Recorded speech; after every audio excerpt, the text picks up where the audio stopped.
자본주의 사회를 움직이는 돈. 돈에 대한 교육은 더 이상 선택이 아닌 필수인데요. 하지만 정작 학교에선 돈에 대해서 가르치지 않고 있습니다. 어른이 됐을 때는 가장 절실한 부분 중에 하나인데 왜 학교에선 잘 이루어지지 않을까라는 고민이 일단 있었고요. 경제, 금융, 문해력이 좀 떨어지면 학생들이 어떻게 보면 좀 생존하는 데까지 위협을 느낄 정도로 실제로 많은 사람들이 자신의 금융지식 수준이 충분하지 않다고 느끼고 있었는데요. 체계적인 금융교육이 부족한 까닭입니다. 어렸을 때부터 금융과 경제의 흐름에 눈을 뜰 수 있도록 학교에서의 금융교육이 중요한데요. 건강한 금융 소비자를 키우는 교육, 대한민국을 경제강국으로 키우는 첫걸음이 아닐까요?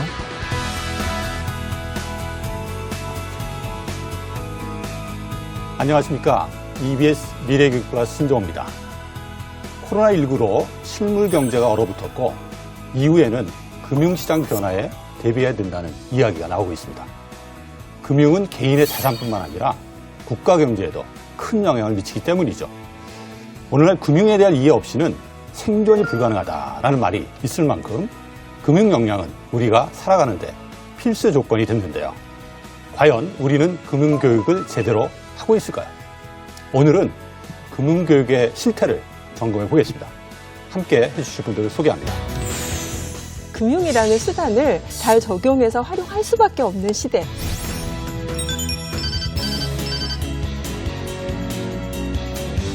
어릴 때부터 올바른 금융 태도를 가져야 된다고 생각을 해요.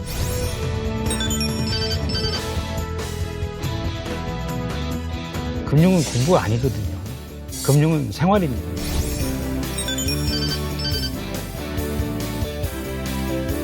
경제 교육 자체는 선생님들의 역량에 따라서 좀 천차만별이 됩니다.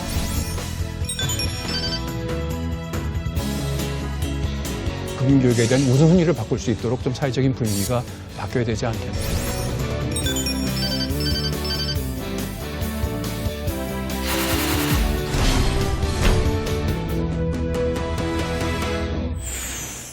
요새 코로나19로 소상공인들이 되게 경제적 어려움을 겪고 있잖아요. 맞아요. 그럼에도 불구하고 요새 그 경제적 어려움 가운데도 이게 되게 유행하고 있는 단어가 있는데 이 어려움하고는 좀 거리가 있는 단어인 것 같아요.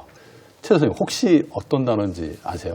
글쎄요, 뭐 일단은 뭐 코스피 지수 사상 최대로 올라가고 있고 비슷합니다. 부동산 값 예. 진짜 사상 최대로 올라가고 있고 근데 거기 그 정도 아닌가? 더 좀 염려스러운 게 영끌이라는 단어. 영끌 영혼까지 네. 막 끌어가지고 막 투자한다는 거. 투자해서 뭔가를 기대하는데 과연 이게 현명한 의사결정일까라는 좀 우려가 있습니다. 우리 국민들의 금융 이해력, 금융 역량이 상대적으로 떨어진다 이런 결과가 있더라고요. 그렇죠. 저 보시면 돼요. 저 완전 문맹입니다. 금융 문맹. 저도 그렇습니다. 네, 사실 어디 은행이나 어디 뭐 증권사 가면요, 저는 그냥 도장 찍는 기계예요. 그렇죠. 저희가 학교 다닐 때 사실은 저축 열심히 해라 이거 외에는 그러니까 금융과 관련된 교육을 받은 적이 없어요. 실제 맞아요. 이사장님, 네. 저희 그 국민들의 금융 이해력, 금융 역량에 대한 평가 결과 같은 게 있나요? 금융 이해력 조사 예. 같은 것들도 있고. 그래요? 또 이제 뭐 학생들 대상으로도 하고 성인 대상으로도 하는데. 궁금하네요. 어떨지. 이제 금융 이해력이 뭔지부터 이제 얘기를 해야 되겠죠. 근데 금융 이해력이라는 것은 우리가 일상생활을 살면서 과연 금융 활동에 얼만큼 이해 역량을 갖고 있는가. 그러니까 합리적인 의사결정을 할 수 있는 지식을 갖고 있는지, 또는 뭐 책임감 같은 태도를 갖고 있는지, 또는 실제로 은행이나 어디 ATM기에 가가지고 그 실제로 금융 활동을 할 수 있는 행동 역량을 지니고 있는지 이런 걸 이제 종합해가지고 금융 이해력이라고 얘기를 합니다. 근데 두 분이 금융 이해력이 없는 건 당연한 얘기예요. 왜요? 왜냐하면 우리나라는 압축 성장을 했기 때문에 예. 아시아의 극빈국으로부터 불과 30여 년 만에 선진국이 됐거든요. 그쵸. 그러니까 예전에는 가게마다 집집마다 금융활동이라고 할 것도 없어요. 먹고 살기도 힘들어 죽겠는데 뭐 애들 용돈 줄 것도 없고 그렇죠. 그러니까 그 당시에는 그야말로 저축만이 살 길이다. 그게 최대의 금융교육이었습니다. 우리한테 저축교육을 했던 결과가 지금 우리가 이만큼 잘 사는 선진국이 됐던 거거든요. 그러니까 이제 두 분 선생님들한테는 금융교육이 성공한 거예요. 근데 이제 패러다임이 바뀐 거죠. 그렇죠. 지금은 살아가는 방식이 달라져 버린 거죠.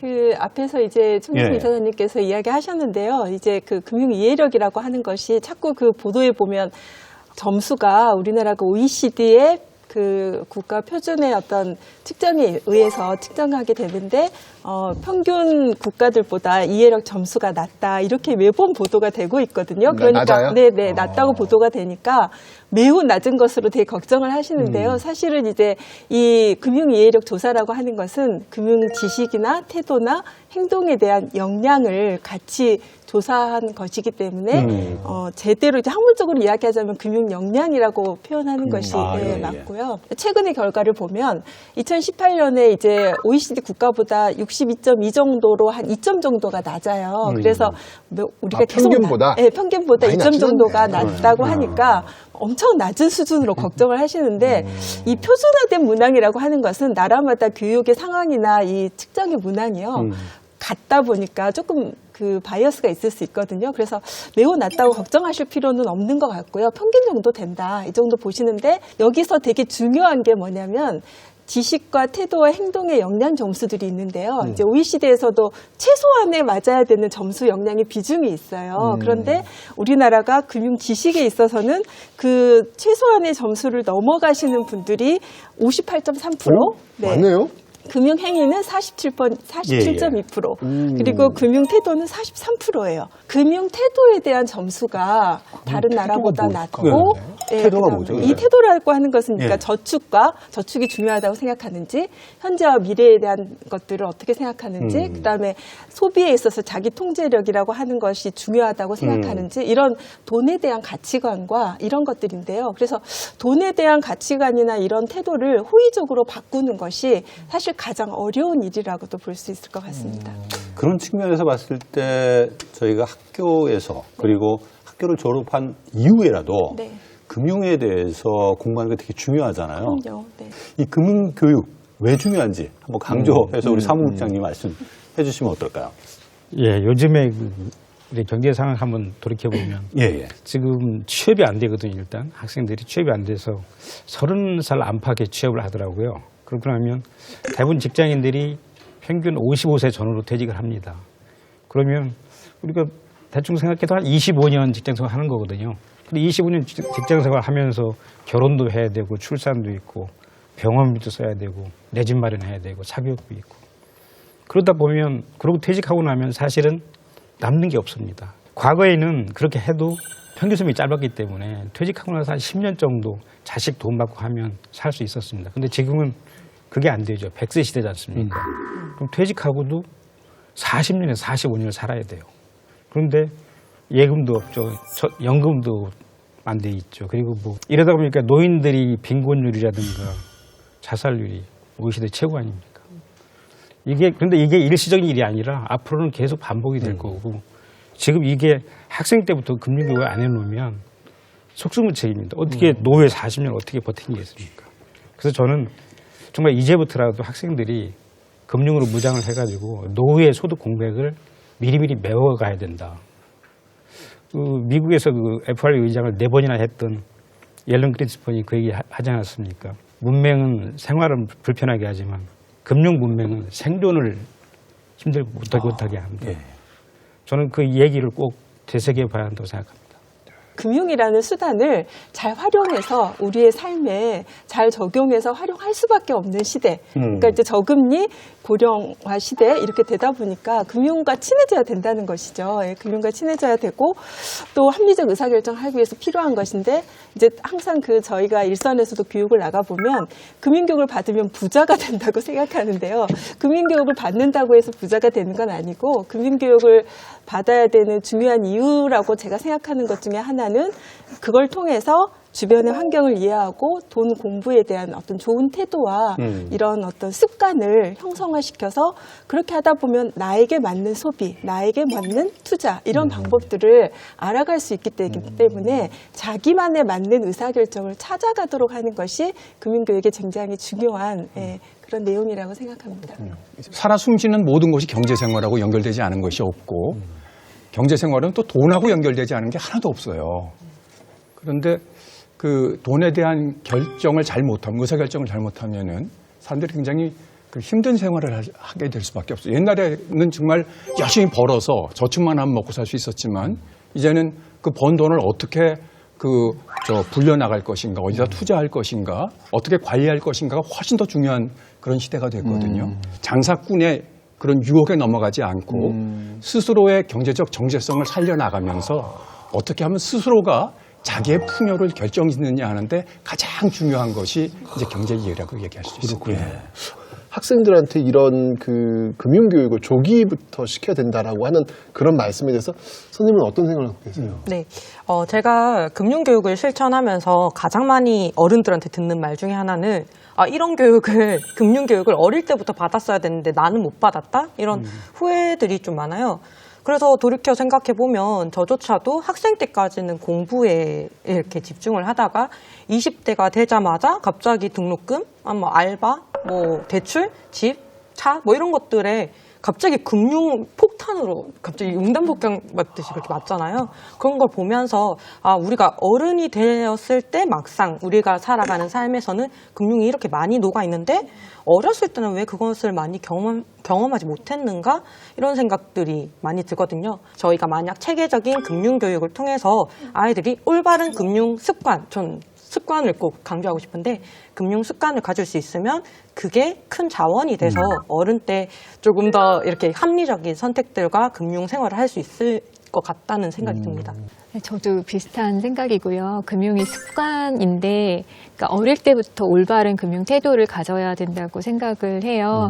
그리고 작년에 이제 코로나 때문에 학생들이 온라인 대학하고, 네, 집에 있으면서 휴대폰 결제가 엄청 많아졌다고 하더라고요. 그러면서 심지어 초등학생이 1억 원을 쓴 사례도 있었는데, 그게 집 전세금이었다고 하더라고요. 이런 얘기를 들으면 정말 어릴 때부터 금융교육 해야겠구나 생각이 들고요. 또 어릴수록 되게 교육 효과가 좋다는 연구 결과들도 많고 해서 어릴 때부터 금융교육을 해야 될 것 같습니다. 아니 근데 어렸을 때 제가 이렇게 저의 어렸을 때 생각해 보면 이게 전혀 그런 기억이 안 나요. 가만히 있어보자. 뭐가 있었지?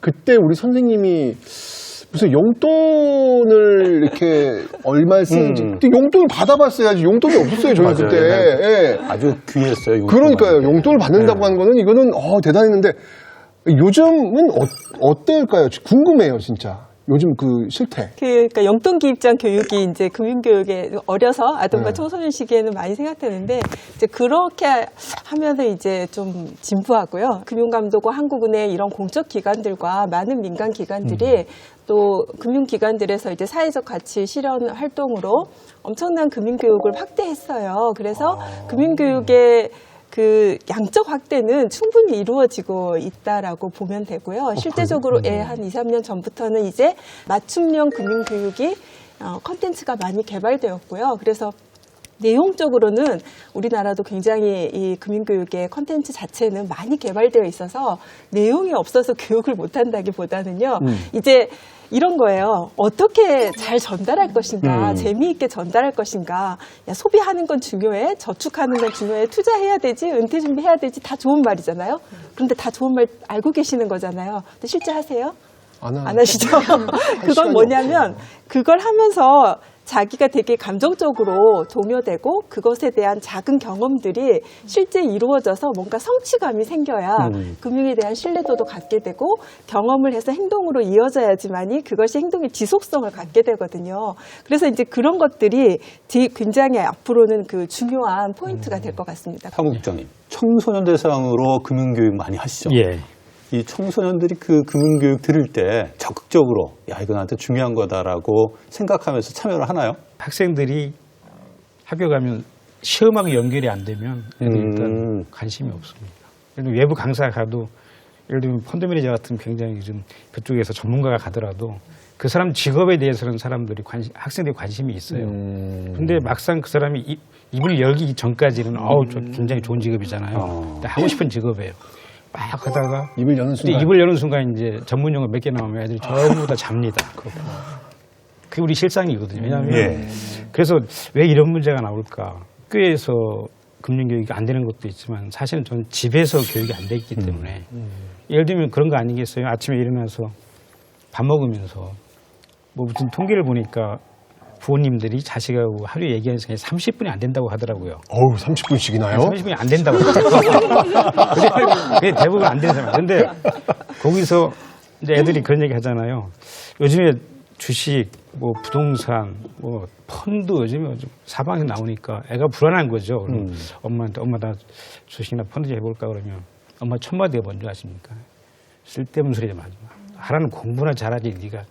얘는 정말 그게 그냥 던진 얘기 아니고 주위에서 하니까 불안하잖아요. 학생들도 그런 것 때문에. 그리고 학생이 그렇죠. 요즘 학생들 투자를 많이 하니까. 중고등학생 많이 합니다. 그러면 그것을 제가 보기에는 그런 것을 그러면 부모가 좀 공부를 해가지고 밥상 위에다 그걸 얹어놓고 얘기를 하면 괜찮은데 못하게만 하거든요. 근데 우리도 그랬지만 엄마가 못하게 하면 예 알겠습니다 안 합니까? 아닙니다. 그렇죠. 숨어서 해요. 은밀하게 하고 정보도 없어요. 정보도 없는데 그 실상입니다. 정보도 없고 지식도 없는데 엄마한테 숨어서 하다 보니까 엄마한테 거짓말을 하게 됩니다. 그런 부분 부모들이 조금 정말 애들 할 수 있는 분위기로 만들어줬으면 좋겠습니다. 일단 그럼 이제 학교를 다시 한번 와볼게요. 학교에서의 금융교육은 제가 볼 때는 뭐 거의 전무한 것 같은 느낌이 들거든요. 일단 뭐 고등학교 같은 경우에 수능 교과목에서 경제 과목을 선택하는 비율은 뭐 거의 뭐 전무하다라고 보면 되거든요. 중학교는 어떤가요? 중학교에서는 사회교과에는 그러니까 사회교과 전체에 금융이 차지하는 비중은 1.4%예요. 1.4. 네네. 그거 제가 계산을 해봤거든요. 딱 4페이지로 되어 있고요. 근데 그 안에 생애 주기에 따른 재무 설계도 있고 자산 관리도 있고 신용 관리에 대한 것도 있고 다 들어가 있어요. 있긴 있군요. 4페이지에. 네. 근데 그게 이제 학교에서 보면 2차 시에 다 끝내야 되는 분량이에요. 2차 시에. 네.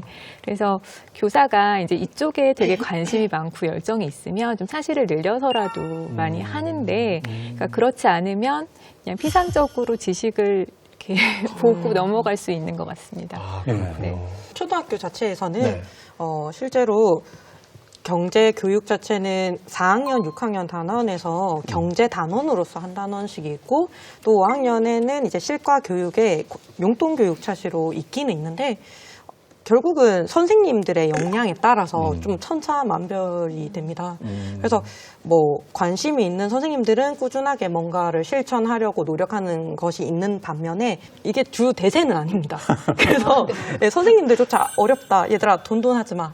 그렇지. 이렇게 돼버리거든요. 그렇지. 근데 일단 조금 이따가 소개시켜 드릴 거지만 제 사례 한번 보시면서 그것에 대한 도전을 한번 예, 보여드리고 싶습니다. 금융교육하면 고등학교 때 많이 할 줄 알았는데 이윤주 선생님 초등학교 아이들 대상으로 금융교육을 학교에 있다고 해서 좀 깜짝 놀랐어요. 사실은 뭐 대세는 아니지만 또 이렇게 열심히 하고 있는 사례들을 저희가 발굴해서 같이 공유하는 게 저희 미래교육 플러스에서 하는 일 중에 하나인데 가서 공곡초등학교에서 이윤주 선생님이 어떻게 금융교육을 하는지 저희가 취재를 해봤습니다. 같이 보시면서 이야기를 나누시죠. 불황의 시대에 성공을 꿈꾸는 야심가들. 구미 봉곡초 학생들을 만나볼까요? 선생님이 여러분한테 투자 지원금을 오늘은 특별한 수업이 기다리고 있다는데요. 알록달록한 광고판들의 정체는 총 8개의 기업을 운영 중인 4학년 5반. 기획부터 운영까지 모두 학생들의 손으로 이루어진다는데요. 기업을 운영한다고요? 저게 8개 기업이에요? 그러나 기업 운영이 쉽지만은 않죠. 돈을 만들었고 은행도 있었고 그 다음에 사업도 해보는데 우리 사업 단계에서 문제가 생겼죠. 그렇죠? 네. 그러면 오늘 우리 소식이나 결국 기업의 경영난을 해결하기 위한 투자 설명회가 열렸습니다. 이번에 투자 받으면은 갚아야 할 빚이 줄어들고 못 갚으면은 일단은 갚아야 할 빚은 그대로인 거예요. 일단 그걸 먼저 빚을 갚고 그래도 안 되면 상사를 해서 그냥 갚아야 될 것 같습니다. 사실 4학년 5반에서는 저축, 투자, 창업 등을 경험하는 금융교실 프로젝트가 진행 중인데요. 교실 내 직업활동으로 수익을 내서 생활하기 때문에 투자 설명회의 성과에 교실 경제의 운명이 달렸습니다. 화려한 오프닝과 함께 시작된 투자 설명회. 컬링은 200봉, 그리고 볼링은 100봉, 그리고 다트도 100봉이고 축구도 100봉입니다. 저희 팀은 매우 싼 가격을 자랑합니다. 많이 오세요. 요 안에 1등이 있는데 1등을 뽑으면은 몇 봉을 줘. 몇 봉을 줘? 300봉이요. 그리고 뽑기 한 판에 100봉입니다. 상품은 비밀입니다. 아이디어가 돋보이는 각 기업. 하지만 투자자를 설득하는 길은 멀고도 험하죠. 날카로운 질문 공세가 이어지는데요. 상품이 있고 총알을 한 번에 몇 발에 쓸 수 있어. 그 총알이 다 떨어진다면 그걸 자기가 직접 주는 거예요. 다 떨어지진 않을 거예요. 이거 카드가 너무 많아가지고. 충분히 넉넉하게 준비를 했다는 거야? 투자자의 눈으로 기업을 꼼꼼하게 분석해봅니다. 저게 지금 무슨 시간에 이루어지는 거예요? 사회 시간에? 4학년 사회교육기 시간에 제가 이렇게 교과를 재구성해서 교과에 있어요, 저런 게?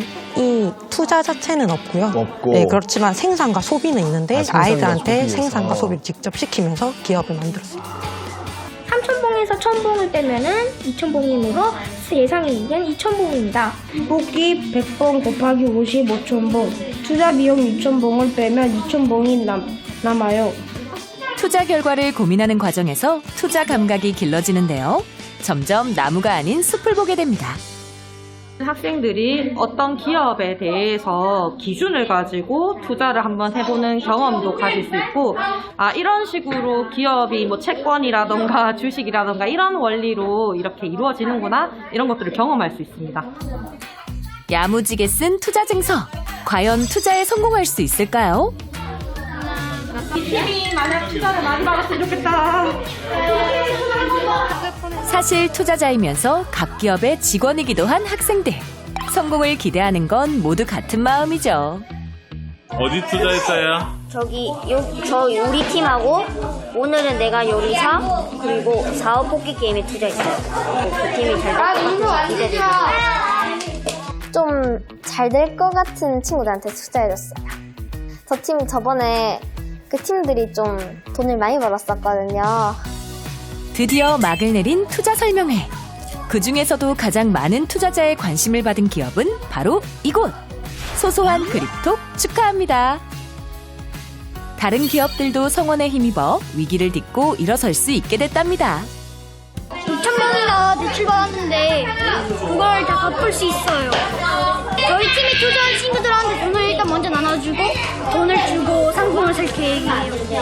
어른들이 사업하면 얼마나 어려운지 알게 됐어요. 다음에는 좀 더 열심히 해가지고 더 투자를 많이 받으면 좋겠어요. 금융교육을 일단 어른이 됐을 때 가장 중요한 그리고 또 가장 절실한 고민 중에 하나는 돈이었던 것 같아요. 이 어른들의 고민을 우리가 어릴 때부터 마냥 이런 것들에 노출이 되고 교육을 받는다면 이 아이들이 컸을 때는 다른 고민들로 발전되지 않을까.